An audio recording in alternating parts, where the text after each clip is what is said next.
ever suffered from a broken bone? What about, have you ever put an ice pack on a sore muscle? Have you ever signed a get well soon card for a family member or a friend that was in the hospital? These are all physical representations of a physical injury that someone can suffer through that we can see. Now, have you ever put an ice pack on because you were sad? What about, have you ever offered a Band-Aid to someone who is anxious? These things probably wouldn't soothe them very much. There's lots of people out there that suffer from mental illness. People don't often realize the resources out there that can help them or others. They also don't realize the individual impact we can have to help society feel better as a whole. Today, I'm going to take a few moments to emphasize the importance of recognition of mental health, along with resources and the individual impact we can have on society to help each other. First, I'd like to recognize that mental illness is an illness, even if we can't see it. The CDC, the Center for Disease Control, states that 1 in 5 adult Americans suffer from a mental illness. This can range from schizophrenia to bipolar to OCD, PTSD, and even anxiety and depression. There's lots of different factors out there that contribute to a mental disorder or mental illness. Things like biological factors such as being predisposed to having one of these diseases, along to social factors such as cyberbullying, social media, along with trauma from childhood and recent things.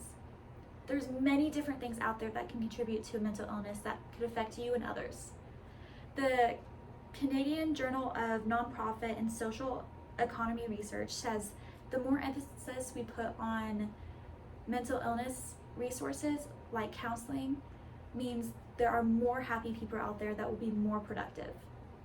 Recognition is just one of the first steps out there to creating a better and happier society. The next one is to recognize resources. There are many different resources for mental illness, counseling being one of the biggest ones. There's many different types of counselors out there and therapists. People there to help you through different struggles and different things in your life. Things like grief counselors, trauma therapists, childhood therapists, marriage therapists, and many, many more want to help you make you the best you possible.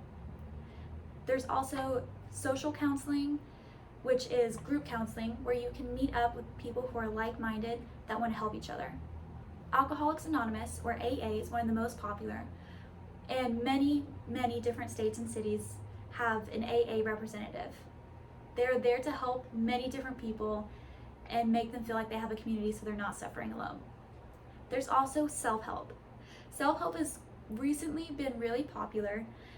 Things like journaling or meditation or even just spa days that you can take a moment and reflect on yourself and you becoming you without having to share it to a group of people. These are just some of the ways that you can help yourself and recommend things to other people so they can feel better. Next, I'd like to talk about the individual impact that we have on society. Number one, and the most important, is being a good listener. When we're a good listener to family and friends, there's a lot that we can learn.